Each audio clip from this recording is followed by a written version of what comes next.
할렐루야, 서은영 집사입니다.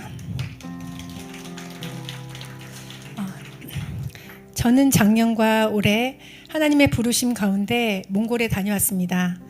2011년 큰아이가 6살, 작은아이가 4살이던 해 몽골에서 처음 가족 캠프가 열려 온 가족이 함께 몽골에 방문한 이래 12년 만에 다시 밟게 된 몽골 땅 어머니 학교 선교의 여정.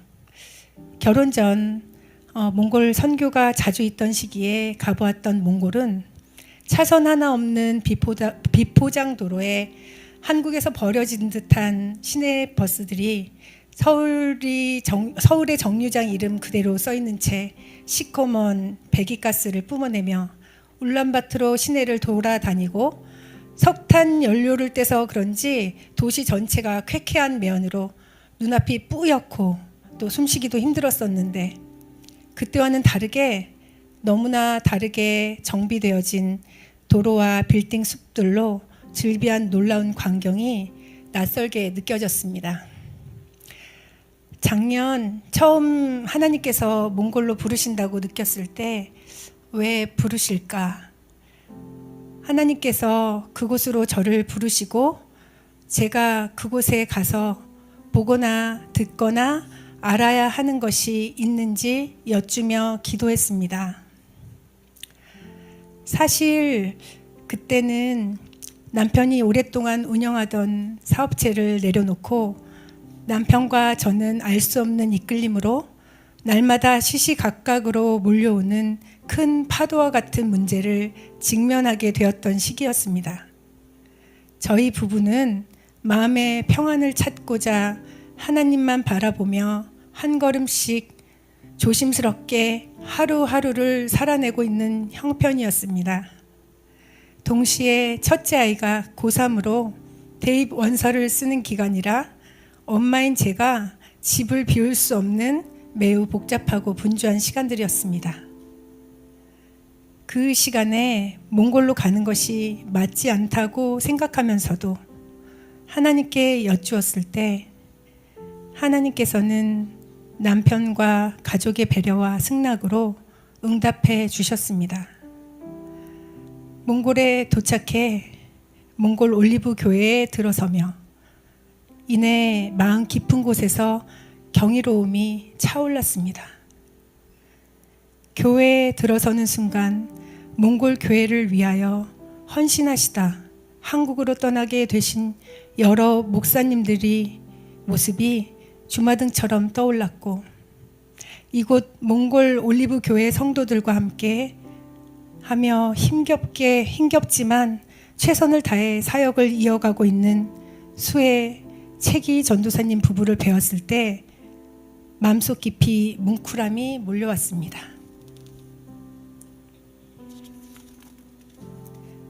전도사님은 찬양을 인도하시며 예배를 위하여 말씀을 준비하시고, 사모님은 목사님을 도우시며 성도들과 나눌 간식과 식사를 준비하며 예배의 자리를 지켜나가는 그분들이 제 마음속에 십자가처럼 진하게 새겨졌습니다.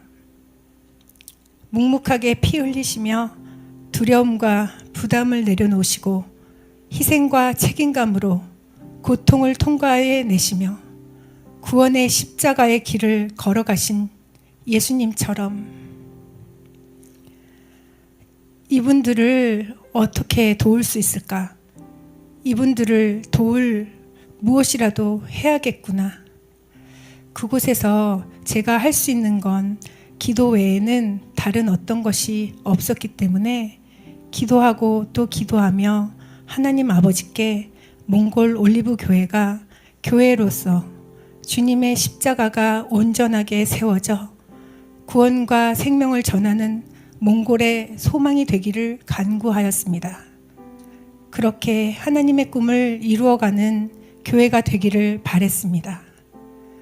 몽골 땅에 어머니 학교를 통하여 가정의 회복과 예수님의 사랑과 용서, 무너진 가정마다 화합하여 교회의 역할을 잘 감당하길 바라며 기도했습니다. 세미나 기간 중 숙소에서 기도하고 있었는데 하나님께서 과거에 저와 남편이 몽골 교회 건축을 위해 주님께 헌신했던 헌금을 생각하게 하셨습니다.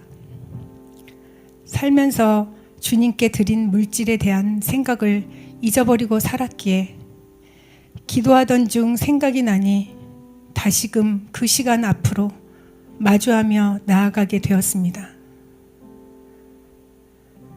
어떤 마음으로 하나님께 드린 것인지 다시 제게 물어보시는 것 같았습니다. 그때는 남편과 저희가 가진 것을 주님께 드리는 것이 당연하고 하나님께 약속한 물질을 드리는 것도 당연하고 우리가 드린 헌금을 하나님께 드렸을 때 하나님께서도 우리의 삶을 책임지시고 이런 얘기 저런 얘기를 두서없이 주님께 말씀드리다가 제 입술에서 깊은 회개가 나오기 시작했습니다.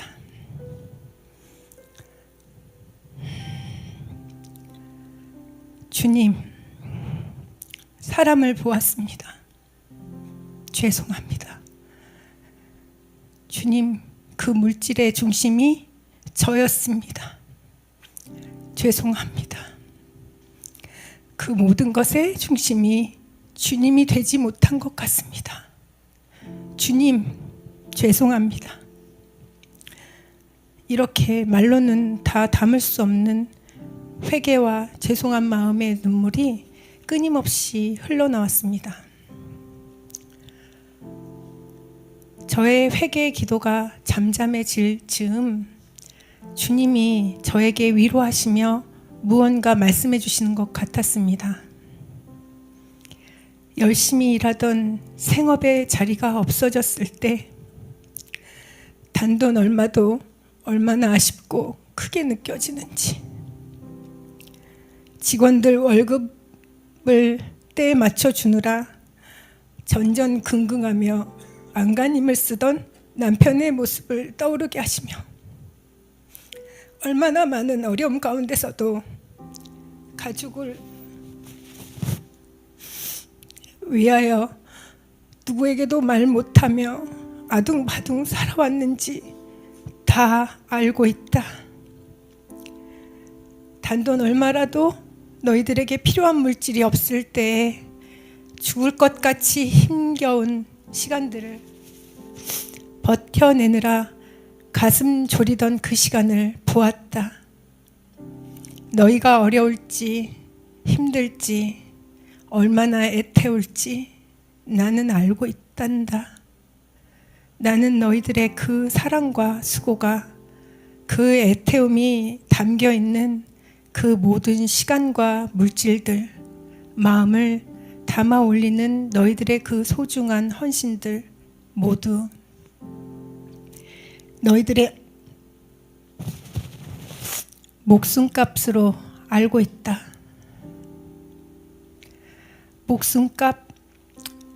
목숨값이라는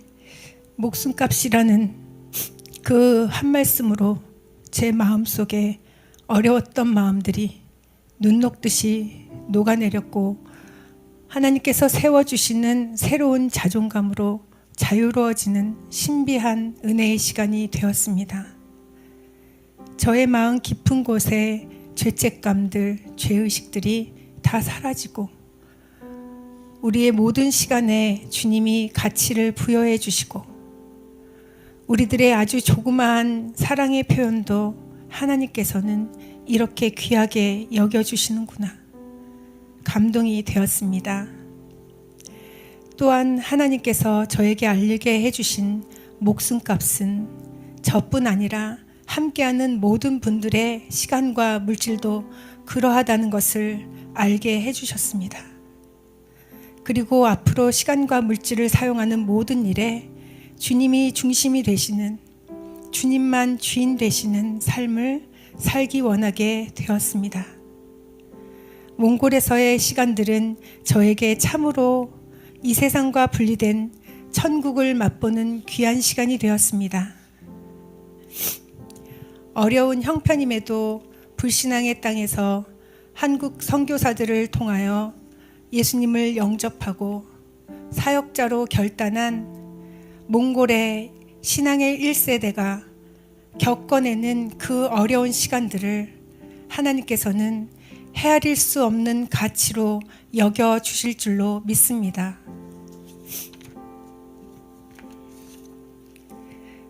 그분들의 무릎 꿇음으로 예수님을 믿고 변화되어 새 사람으로 지어지는 몽골 올리브 교회 신앙의 1세대들이 온전하게 세워질 수 있도록 그분들이 겪는 그 고비들을 함께 기도하며 돕는 협력자로 보잘것없는 저의 목숨값을 주님 앞에 내어드리기 원합니다. 하나님을 사랑하는 것이 곧 이웃을 사랑하는 것이요. 이웃을 사랑하는 것이 곧 하나님을 사랑하는 것입니다. 내 이웃을 내 몸과 같이 사랑하는 것은 희생을 뜻하고, 희생은 너무 많아서 남아도는 무언가에서 나누는 것이 아니라 하나밖에 없는 가장 소중한 것을 나눌 수 있을 때 그 희생이 사랑이 되는 것 아닐까 싶습니다. 이 자리에 있는 저 자신이 또 우리 교회가 그런 헌신적인 사랑을 나누는 교회가 되기를 바라는 소망이 생깁니다. 우리에게서 남아도는 무언가를 마땅히 내어놓는 헌신이 되어지지 않기를, 하나밖에 없는 목숨 같은 그 사랑을 마땅히 쏟아내 주신 예수님과 같은 친구가 되어주는 저와 우리 한국 올리브 교회가 되기를 기도합니다.